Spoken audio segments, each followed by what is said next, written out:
Hello guys, आज हम लोग बात करने वाले हैं धर्मशाला की पल्लवी केस के बारे में, जो कि पिछले कुछ दिनों में काफ़ी ज़्यादा छाया रहा है पूरे सोशल मीडिया के ऊपर। और जो पल्लवी थी लड़की, उसके साथ बहुत ही ज़्यादा बुरा हुआ है दोस्तों। तो बात करते हैं कि पल्लवी थी सेकंड ईयर की स्टूडेंट, और ये मामला पूरा जो है उसको मैं आपको बिल्कुल डिटेल में बताता हूँ। हिमाचल प्रदेश के धर्मशाला से सामने आया पल्लवी केस देश भर में चर्चा का विषय बन गया, क्योंकि वह सिर्फ 19 साल की थी और एक कॉलेज स्टूडेंट थी। दिसंबर 2025 में उसकी मौत हो गई, लेकिन मौत से पहले उन्होंने जो आरोप लगाए, उनसे पूरे सिस्टम पर सवाल खड़े हो गए, क्योंकि वो आरोप जो थे वो कुछ स्टूडेंट्स के ऊपर थे और अपने प्रोफेसर के ऊपर थे। पहले मैं आपको ये बता देता हूँ कि पल्लवी कौन थी। पल्लवी एक मेहनती छात्रा थी। पढ़ाई के साथ-साथ अपने भविष्य को लेकर वो सपने देख रही थी। काफ़ी चुलबुली सी बच्ची थी वो, काफ़ी पढ़ने में अच्छी लड़की थी। लेकिन कॉलेज के अंदर कुछ कथित उत्पीड़न ने उसकी ज़िंदगी पूरी तरह बदल दी। जैसे पल्लवी ने कुछ एलिगेशंस लगाए, कुछ आरोप लगाए, जिसमें सबसे पहला आरोप था रैगिंग का आरोप। पल्लवी ने आरोप लगाया कि कॉलेज के 3 सीनियर छात्राओं ने उसके साथ मारपीट की, उसको मानसिक प्रताड़ना दी, उसको डराया, धमकाया। ये घटना सितंबर 2025 के आसपास बताई जाती है। दूसरा जो एलिगेशन यानी कि आरोप पल्लवी ने लगाया, वो था प्रोफ़ेसर पर गंभीर आरोप, बहुत ही ज़्यादा। पल्लवी ने एक कॉलेज प्रोफ़ेसर जिसका नाम अशोक कुमार है, उस पर आरोप लगाया कि उसने उन्हें गलत तरीके से छूता था, निजी बातें करता था, मानसिक दबाव बनाता था, जाति सूचक शब्दों से उसको कुछ ना कुछ बोला करता था। तो अस्पताल में रिकॉर्ड हुए वीडियो में पल्लवी खुद ये सब बातें बताती हुई दिखाई दी सर। हाँ सर। कौन सा सर है? सर का नाम क्या है? सर का नाम अशोक सर था। है, और वो वीडियो काफ़ी ज़्यादा वायरल भी हुई थी। यही वीडियो सोशल मीडिया पे इतनी ज़्यादा वायरल हुई कि हर व्यक्ति जो है, उसने ये वीडियो देखी और वो पल्लवी के साथ इतना ज़्यादा जुड़ गया, और उसको इतना ज़्यादा गुस्सा आया उन लोगों के ऊपर कि भाई ये चीज़ें आज भी चल रही हैं। उसको मानसिक और शारीरिक हालत, मतलब लगातार उत्पीड़न के कारण पल्लवी की मानसिक स्थिति जो थी वो खराब हो गई। वो बहुत ही ज़्यादा डिप्रेशन में चली गई और बीमार रहने लगी। परिवार का आरोप है कि कॉलेज प्रशासन ने उसकी शिकायतों को गंभीरता से नहीं लिया। अब इतना कुछ होने के बाद 2 महीने तक वो लड़की लड़ती रही हॉस्पिटल में अपने, मतलब इतनी ज़्यादा डिस्टर्ब हो गई वो, इतनी ज़्यादा बीमार हो गई, 2 महीने तक हॉस्पिटल में रही। यहाँ तक कि वेंटिलेटर पे आ गई लास्ट के दिनों में वो। मतलब इतना ज़्यादा उसके साथ बुरा किया गया। 26 दिसंबर 2025 को पल्लवी की मौत हो गई। मौत के बाद परिवार ने इसे संस्थागत लापरवाही बताया, यानी कि जो इंस्टीट्यूशनल लापरवाही बताया, क्योंकि उन्होंने कुछ किया नहीं।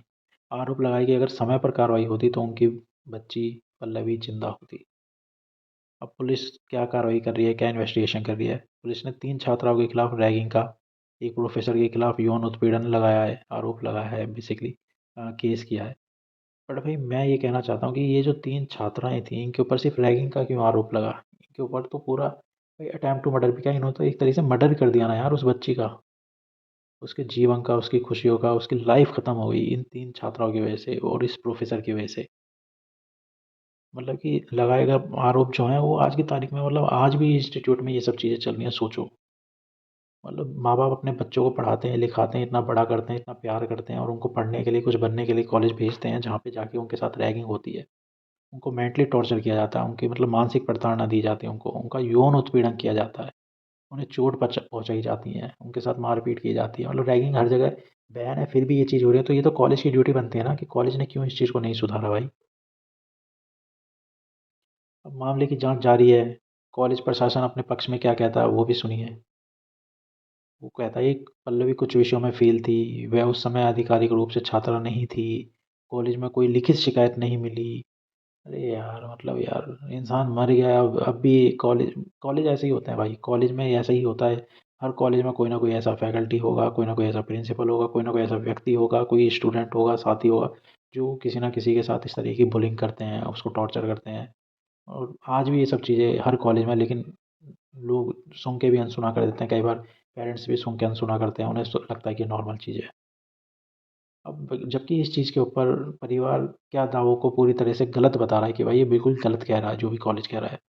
सरकार और प्रशासन की कार्रवाई क्या हो रही है? हिमाचल प्रदेश ने क्या किया? हिमाचल प्रदेश सरकार ने क्या किया? एक फैक्ट फाइंडिंग कमेटी बना दी, आरोपी प्रोफेसर को सस्पेंड कर दिया, मुख्यमंत्री ने निष्पक्ष जांच के आदेश दे दिए, बस इनका काम हो गया पूरा। बट भाई जिस माँ बाप की बच्ची गई, जिस फैमिली के एक व्यक्ति गया, एक बच्चा गया, इतना हंसता खेलता खुश व्यक्ति, भाई ये वीडियो देखो उसकी। डांस कर रही है भाई, कितनी खुश है वो, कोई कह सकता है इसको कोई दिक्कत है? उसके बाद देखो क्या स्थिति होगी, उसके फादर उसको खुश करने की कोशिश कर रहे हैं, उसको हँसाने की कोशिश कर रहे हैं, मतलब क्या दिल दुखता होगा यार पेरेंट्स का। अब उनकी बच्ची चली गई, उन पे क्या गुज़रती होगी दोस्तों, सोच के देखो यार, रोंगटे खड़े हो जाते हैं कि अगर आपका कोई अपना बच्चा, भाई-बहन, भतीजा, मतलब कोई भी किसी के साथ अगर ऐसा हो जाए, भतीजे-भतीजा, मतलब सोच के यार दिमाग खराब हो जाता है। इसी चीज़ को ना जनता का सोशल मीडिया पर इतना गुस्सा उतर रहा है कि भाई बहुत ही ज़्यादा आक्रोश है। छात्र संगठन जो है, महिला संगठन, सामाजिक कार्यकर्ताओं ने सख्त कानून, कॉलेज में निगरानी, रैगिंग के खिलाफ कड़ी कार्रवाई की मांग की है। बट अब करते रहो भाई मांग, चलो अच्छी चीज़ है, अगर अब भी मांग कर लो, चीज़ें अगर सुधर जाएँ तो कोई और पल्लवी ना हो, जिसके साथ ऐसा हो, कोई ऐसी फैमिली ना हो जिसको अपना बच्चा गँवाना पड़े, अपने बच्चे से दूर होना पड़े, इन सब चीज़ों की वजह से। बट जो लोग इन चीज़ों को करते हैं ना भाई, उन लोगों के खिलाफ बहुत ही सख्त कार्रवाई होनी चाहिए, बहुत ही ज़्यादा सख्त कार्रवाई होनी चाहिए। अब आप लोगों का क्या पक्ष है दोस्तों? आप लोग हमें कमेंट सेक्शन में बताइए। हमने तो आपको फुल डिटेल बताई है कि इस केस की क्या-क्या डिटेल है, क्या-क्या हुआ है, और हमें भाई बहुत ही ज़्यादा मतलब दुःख है इस चीज़ का ये पढ़ते हुए, और जब हम इस तरह के केस पढ़ते हैं या आप लोगों के लिए लाते हैं, दिखाते हैं, सोशली देखते हैं, तो बहुत ही दिल दुखता है कि आज की तारीख में भी इस तरह की चीज़ें हो रही हैं।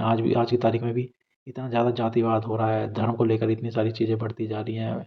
सब एक दूसरे से लड़ने मरने को तैयार है भाई, ये नहीं कि चीज़ों को सॉल्व किया जाए, बस बढ़ती जा रही हैं चीज़ें।